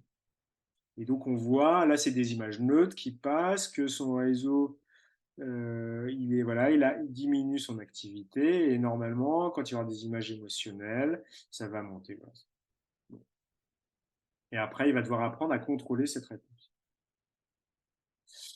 Voilà, donc voilà, j'ai essayé de montrer un peu comment est-ce qu'à partir de tout ce qu'on a appris en imagerie cérébrale, on essaye d'arriver à justement, soit avec la stimulation magnétique transcrânienne par exemple, soit avec neurofeedback, soit à moduler nous-mêmes l'activité cérébrale, soit à ce que le sujet, le patient apprenne à moduler l'activité cérébrale, donc à développer comme ça de nouveaux traitements. Voilà. Je vous remercie. Merci beaucoup. Merci. Là, vous voulez nous laisser sur votre faim avec le neurofeedback. On commence juste, on recrute des patients d'ailleurs peut-être. Enfin là, on n'a pas encore commencé juste au 1er janvier normalement. On Oui. commence. Justement, comment vous recrutez les patients? Vous les Alors, recrutez sur demande spontanée ou ils sont sélectionnés? Alors là, dans un premier temps, ce qu'on fait, c'est que donc il y a 3 centres, il y a au CHU de Bordeaux, à Grenoble et à Créteil. Donc c'est les patients de ces 3 services-là qui sont soit suivis, soit évalués dans les centres experts et qui souffrent en fait de symptômes résiduels, qui sont en dehors d'un épisode mais qui souffrent de symptômes résiduels et pour qui le traitement par médicamenteux, on voit pas trop comment le changer ou il y aura pas de changement. Parce que souvent quand même aujourd'hui les patients qui souffrent de symptômes dépressifs à minima, on n'a pas vraiment d'option thérapeutique, donc on ne change pas le traitement, mais on sait d'abord le patient souffre de ces symptômes-là. Il y a souvent des symptômes cognitifs associés et on sait en plus que ça fait chuter. Mais voilà, donc dès qu'il y aura des patients comme ça dans ces 3 services-là, on identifiera. Si on ne recrute pas assez, je viendrai vous voir. Oui, moi j'ai une question, ça paraît quand même, vous parlez d'apprendre à contrôler ses émotions. Je pense que sans avoir de contrôle en imagerie, il y a beaucoup de gens qui essayent d'apprendre à contrôler leurs émotions et de les réguler eux-mêmes, etc. En fait, vous amenez la preuve que ça marche. Bon, mais est-ce que c'est vraiment ce sont des méthodes les gens apprennent ou bien c'est vite fait ou bien c'est un véritable apprentissage parce que plein d'autres personnes pourraient en bénéficier. Je suis persuadée d'ailleurs que ça existe déjà.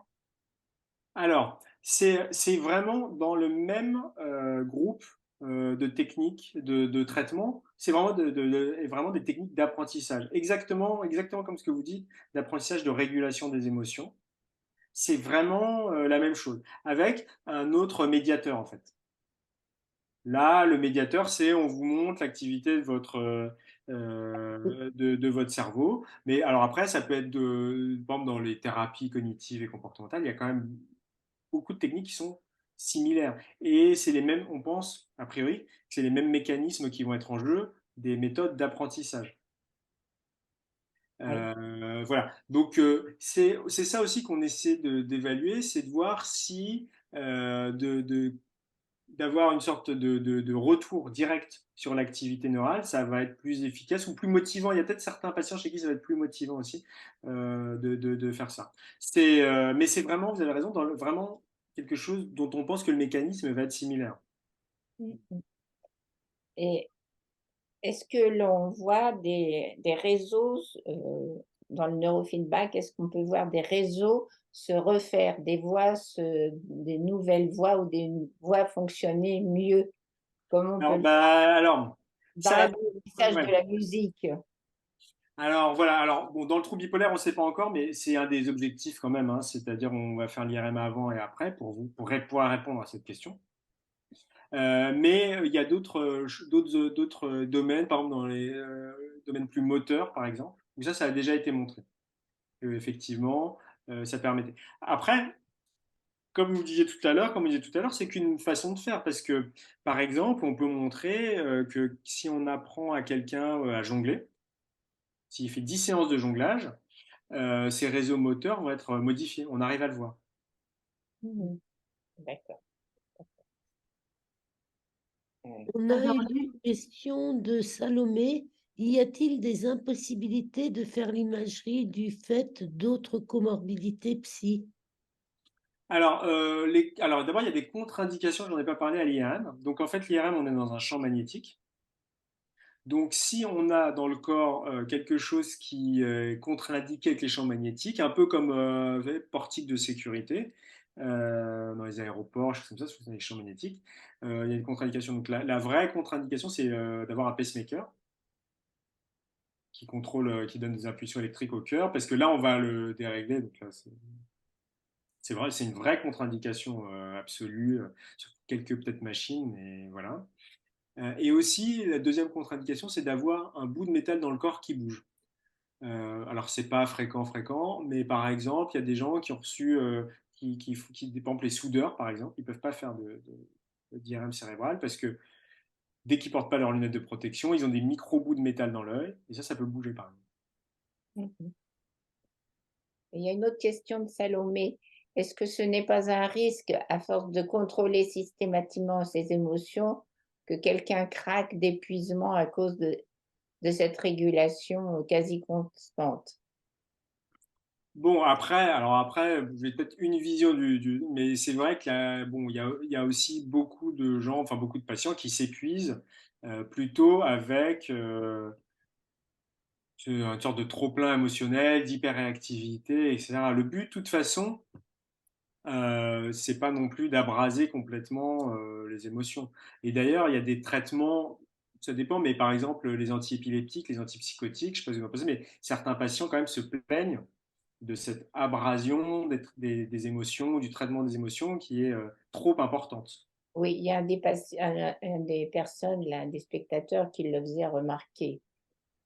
Mais là, je pense pas. Là, je pense que, vous savez, par exemple, le neurofeedback, on est plus dans des techniques apparentées à de la psychothérapie. Et donc, je crois pas qu'on aura une efficacité telle que ça va aller abraser les émotions. C'est pas du tout l'objectif, premièrement.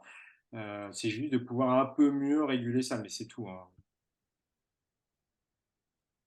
Alors, il y a une question d'Aurélie qui demande, y a-t-il un moyen avec l'imagerie de diagnostiquer un trouble bipolaire?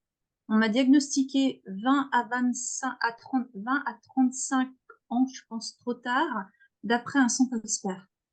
Alors, là, j'ai pas présenté, c'est vraiment une voie de recherche à part. C'est donc des techniques qui utilisent l'intelligence artificielle. Donc, l'intelligence artificielle peut servir à plein de trucs, mais par exemple, ça peut servir. Vous savez, vous avez, je crois, sur Google ou je sais pas quoi, vous pouvez mettre une photo et vous lui demandez ce que c'est. Et il arrive à classer en fait les images. Il va regarder dans les images les points et il va dire ça ressemble à une bouteille parce qu'il a appris avec plein de bouteilles à quoi ressemblent les bouteilles. Et comme ça, il a des règles. Et en fait, on peut mettre des images ou on peut mettre des images d'IRM là-dedans. Et on peut, par exemple, mettre des images d'IRM de patients souffrant de troubles bipolaires et puis des images d'IRM de patients qui souffrent d'autres choses. Et lui demander à l'ordinateur d'arriver à classer les deux. Donc, il y a des équipes qui essaient de faire ça, justement, dans le but de, quand les cliniciens ont un doute diagnostique, de faire passer l'IRM et d'avoir un indicateur de est-ce que l'IRM ressemble à l'IRM d'un patient qui souffre de troubles bipolaires. Pour l'instant, ça marche mieux que le hasard, mais pas beaucoup mieux. Donc, pour l'instant, ça n'a pas du tout d'efficacité. On voit qu'il y a quelque chose dans l'image qui fait dire à l'ordinateur, plus que le hasard, qu'il y a un trouble bipolaire. Mais on est plutôt à des taux, si le hasard c'est 50%, parce qu'on montre une fois sur deux, on est à des taux de genre 60%. Donc on monte pas, c'est pas très utile pour aujourd'hui. Mais effectivement, peut-être qu'avec plus de données, plus de recherches, des algorithmes mieux faits, peut-être qu'on va arriver à faire ça. Mais aujourd'hui, non, mais c'est effectivement une voie de recherche importante. On a une question de Sylvie. La méditation a-t-elle un effet sur les troubles bipolaires? Alors, bon, méditation, c'est un terme très très large et avec des thérapies plus ou moins structurées. Mais bon, il y a quand même des programmes de mindfulness, par exemple, qui ont réussi à montrer l'efficacité dans les troubles de mémoire, dans la dépression. Alors, moins dans le trouble bipolaire, mais qui quand même ont montré une certaine efficacité. Déjà, en imagerie, on arrive à voir que là, il y a chez le sujet sain, qui fait des programmes de mindfulness très structurés, qui a des réorganisations dans le réseau de traitement des émotions dont on a parlé tout à l'heure. Il n'y a pas, à ma connaissance, d'études comme ça faites chez les sujets qui souffrent de troubles bipolaires. Mais Pauline Favre, voilà, qui est dans l'équipe chargée de recherche INSERM, ça c'est un de ses projets, bon, pas tout faire en même temps, mais ça effectivement c'est un de ses projets, que des patients qui souffrent de troubles bipolaires puissent bénéficier de ces sessions-là pour voir l'efficacité et puis le remodelage aussi du cerveau. Le fait de regarder le remodelage du cerveau, ça nous permettrait aussi peut-être pour tous ces traitements de définir qui serait bon ou pas répondeur à ces traitements. Moi, je voulais vous poser une question. Si on suit une même personne atteinte de troubles bipolaires avec des IRM successifs, ce qui, je crois, était votre objectif il y a quelques années, est-ce qu'on voit des modifications? Est-ce que vous avez déjà des résultats? Est-ce qu'elles sont parallèles à la clinique ou est-ce que en fait, en gros, est-ce que aussi le cerveau s'abîme au fur et à mesure? Alors, il y a plusieurs choses. Le cerveau, alors, quand on fait ça, donc nous, on commence à faire ça dans cette cohorte là dont je vous disais, avec 3000 sujets dans toute la France. Et les sujets, ils seront scannés 2 fois, avant et après un traitement, quel que soit le traitement. Dès qu'on va leur donner un traitement, hop, on les inscrit dans ce programme où ils seront rescannés après. Il y a déjà quelques études, alors on a parlé du cas très particulier des sismothérapies avec l'hippocampe, mais en fait, ce que les études montrent, soit de patients scannés plusieurs fois, soit de patients qu'on scanne une seule fois, mais à différents stades évolutifs dans la maladie, c'est que vraiment le nombre d'épisodes, la répétition d'épisodes, et en particulier les épisodes maniaques, est vraiment corrélé à la diminution, à l'altération des volumes en particulier des substances grises et de l'hippocampe. Et vraiment, c'est vraiment la répétition des épisodes. Et ça, mais après, ça corrèle bien avec la clinique, c'est-à-dire que la répétition des épisodes en particulier maniaques, elle est liée, je disais tout à l'heure, aux symptômes cognitifs. Et ça, vraiment, on le voit. Ce qu'on connaît moins, c'est aussi comment est-ce que peut-être l'imagerie juste avant un épisode pourrait nous informer sur la future rechute. Mais ça, c'est plus difficile à faire, puisque par définition, on ne sait pas trop quand les gens vont rechuter. Et une autre question, est-ce que vous avez déjà réussi à voir des IRM fonctionnels de patients en crise maniaque? Ça se manifeste comment? Je suis persuadée que vous en avez eu quand même quelques-uns en Alors, phase maniaque, en IRM. oui, alors maniaque, non, parce que vraiment, pour ceux qui ont peu IRM, vraiment, on est allongé et il faut. Vous voyez, par exemple, quand on voit sur les images, on voit qu'il ne faut pas que les sujets ils bougent la tête pendant une demi-heure de plus de 3-4 millimètres. Donc les gens, ils arrivent à le faire, si on a un casque et tout, mais maniaque, 3-4 millimètres pendant une demi-heure, euh, c'est quand même, c'est vraiment difficile. Les quelques études, nous, on n'a pas fait ça, les quelques études qui ont fait ça, on a des petits doutes sur le fait que les gens soient vraiment bipolaires maniaques, quoi, de rester une demi-heure dans l'IRM sans bouger de 3 mm. Bon. Alors par contre, on peut quand même, à la fin de l'épisode ou chez les sujets hypomanes, le faire. Dans l'IRM fonctionnel, ce qu'on observe, c'est quelque chose, en fait, c'est un pattern qui ressemble beaucoup à celui de la dépression bipolaire, Ah bon. avec l'hyperréactivité de l'amygdale. On pourrait s'attendre à d'autres choses, mais en fait, ça ressemble beaucoup à ça. Et au niveau cortical, il n'y a pas d'hyperactivité. Pas avec l'IRM fonctionnel comme ça, non. D'accord. Et Jean-Marc est justement un peu sur ce genre d'explication. Alors, il demande, peut-on voir à l'imagerie un état mixte, à savoir un état dépressif avec un cerveau qui mouline dans tous les sens?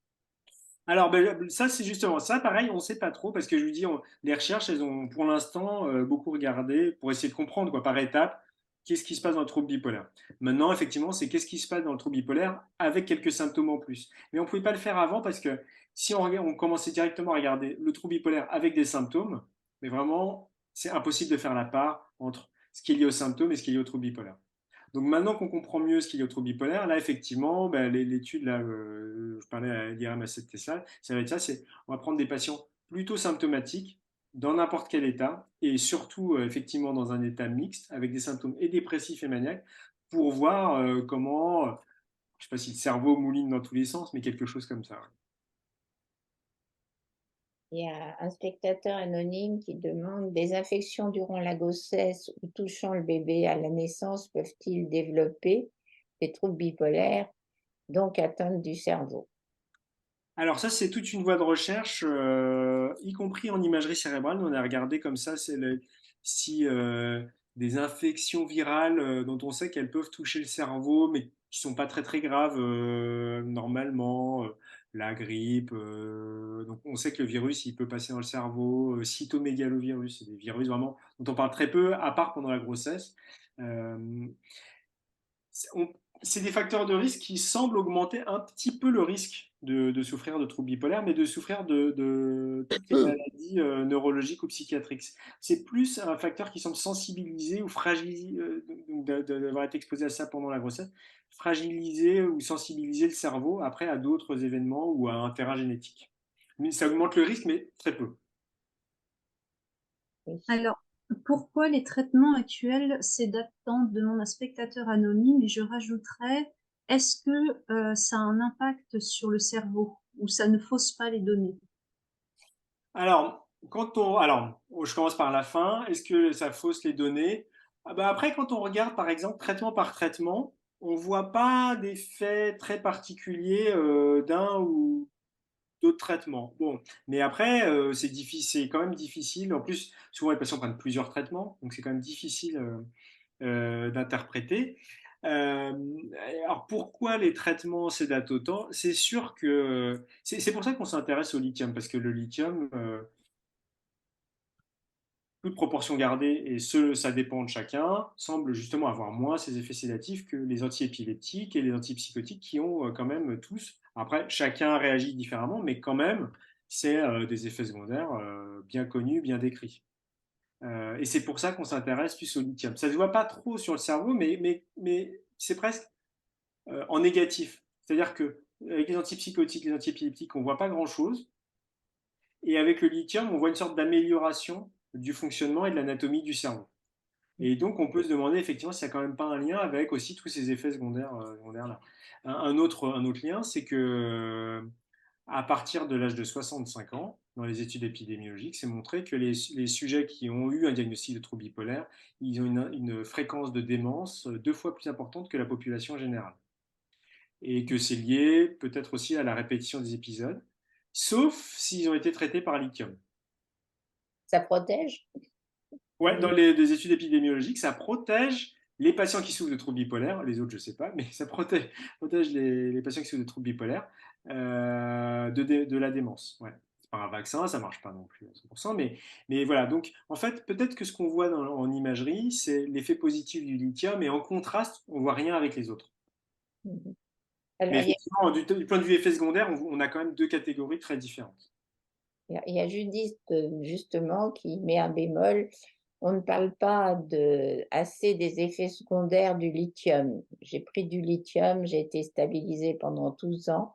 Malheureusement, le lithium m'a entraîné un gros problème de thyroïde qui m'a fait arrêter, sans compter les problèmes rénaux. Voilà, il y Ah avait tout. ben, oui, là j'ai parlé des effets secondaires, on va dire, sur le cerveau, de Oui, sédation, de choses comme ça. Après, alors effectivement, le problème du lithium, mais c'est aussi les tremblements, les tremblements aussi, c'est vraiment quand même très pratique. Les effets rénaux, les effets thyroïdiens, mais c'est pour ça aussi qu'on essaie de comprendre comment ils fonctionnent, parce que si on comprend comment ils fonctionnent, on peut espérer développer d'autres traitements qui fonctionnent pareil, mais sans ces effets secondaires-là. C'est Mhm. ça l'objectif après. Pourquoi la sismothérapie est-elle peu accessible, demande Salomé, de ce que j'ai pu observer en tout cas? Alors, donc la sismothérapie, bon, c'est un traitement, je vous disais, enfin, dont on sait qu'il est, bon, il est très invasif quand même, parce que quand même, c'est des chocs électriques, on est endormi, il faut faire une dizaine, 12 séances, mais qu'on continue à faire parce que jusqu'à aujourd'hui, pour des dépressions bipolaires ou même des manies très sévères ou très résistantes, c'est le traitement qui fonctionne le mieux, en fréquence, et le plus vite avec des effets secondaires quand même cognitifs sur le moment, mais généralement qui sont relativement bien tolérés, en tout cas mieux que le cocktail de médicaments qu'on peut donner à des sujets qui sont très résistants ou très déprimés par exemple. Le problème, je disais, c'est que il y a 2 choses qui font que c'est peu accessible. D'abord, bon, les soins psychiatriques, bon, bah, ça on le constate tous, sont plus ou moins accessibles ou de moins en moins accessibles. Mais on n'a pas besoin que de psychiatre dans ce cas-là. Pour faire les chocs électriques, on a besoin d'anesthésistes et de salles de réveil d'anesthésie pour endormir les sujets, pour pouvoir faire. Et bon, là, ça dépasse un peu de notre cadre, mais c'est vraiment le problème, c'est que on manque cruellement d'anesthésistes de façon générale en France. Et aujourd'hui, dans un CHU parisien, enfin, ou la banlieue parisienne où je travaille, donc en zone, on va dire, privilégiée médicalement, dans un CHU, la moitié des anesthésistes sont des intérimaires. Oui, donc ça c'est Paris, donc je sais comment ça se passe ailleurs. Et donc j'ai des collègues, je discutais avec un collègue à Nancy, au CHU de Nancy, qui ferme son unité de sismothérapie parce que en fait l'hôpital ne peut pas recruter d'anesthésiste. Donc voilà, et voilà, donc c'est vraiment là pour le coup, ça c'est vraiment une perte de chance parce qu'il y a des patients, par exemple on a des patients pour qui on n'a pas vraiment d'autre option. Des patients, par exemple, de 70 ans qui risquent de décéder rapidement parce que s'ils sont très déprimés, ils s'alimentent plus ou ils boivent plus, on va les traiter. Mais le traitement, ça peut marcher, ça peut mettre du temps à marcher. On ne sait pas si ça va marcher. Et à eux, on aurait pu leur proposer la sismothérapie. Et donc, si on n'a plus de sismothérapie, c'est vraiment, vraiment des pertes de chance importantes. On perd des options quand même thérapeutiques. Et pourquoi est-ce que la stimulation magnétique transcrânienne n'est pas plus utilisée? Bah, d'abord, c'est ce que je disais, c'est que jusqu'à ce nouveau développement de traitement en 2020 Stanford, et moi j'aurais été le premier à vous le dire, j'aurais été le premier à vous dire, non mais ça marche comme ça, pas trop, voire pas. Et d'ailleurs, la HLS, elle a rendu un truc comme ça. Selon les études, l'efficacité elle était très très aléatoire, des fois on a l'impression de marcher, des fois ça ne marchait pas.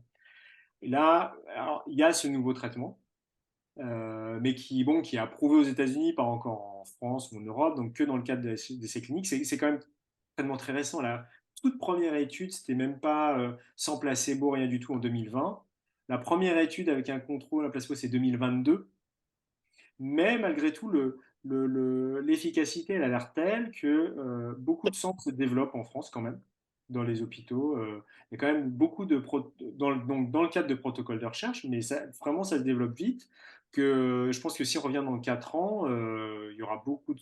Si l'efficacité est confirmée, mais je vous dis, bon, nous, c'est moi, c'est la maigre expérience clinique. On vient de commencer, on a une dizaine de patients qui sont passés. Effectivement, comme dans les deux publications américaines, on a l'impression que ça marche bien. Et effectivement, il y a même déjà des gens, bah, par exemple à Nancy, hein, les collègues, il réfléchit, puisqu'il n'arrive pas à avoir d'anesthésiste, à fermer son centre de simothérapie et à acheter 2 machines de TMS pour faire la TMS. Peut-être l'avenir. Bah oui, oui, mais c'est pour ça que je dis, et en plus, l'autre truc, c'est que jusqu'à 2020, on n'avait pas forcément des cibles cérébrales, on savait peut-être pas forcément où la faire. Et là, grâce à toutes ces études d'imagerie, on sait peut-être mieux où faire la TMS. Et donc, c'est difficile à dire, je n'ai pas une boule de cristal, mais effectivement, c'est quand même peut-être l'avenir. Et je vous dis parce que les anesthésistes, c'est très, très, très. Je vous dis, même dans un CHU parisien, la moitié des anesthésistes sont intérimaires, donc ça ne va pas marcher. Oui, oui. Écoutez, monsieur, il est presque 21 heures. Alors, il y a beaucoup de personnes qui vous remercient là. Nous vous remercions aussi d'être venu nous raconter tout ça. Puis, on va vous donner rendez-vous dans moins de 4 ans hein, pour nous apporter de bonnes nouvelles. On attend la suite. Bon, non, mais merci beaucoup, en tout cas, parce que je suis toujours très Nous ravi. l'espérons en tout cas. Non, non, mais voilà, il y a des perspectives. Je pense que, voilà, des nouveaux traitements en test. Donc, Oui, il y a de quoi quand même avoir le sourire à la fin de cet exposé. Merci beaucoup, monsieur, merci. et à la prochaine fois. On compte Merci, sur bonne vous. soirée. Beaucoup. Bon C'est à vous. À courage. tous. Vous Merci avez beaucoup. ici plein de volontaires pour faire des études. Vous n'aurez qu'à nous demander. Merci. Bonne soirée. Au Bonne revoir. soirée à tous. Bonne soirée. Au revoir.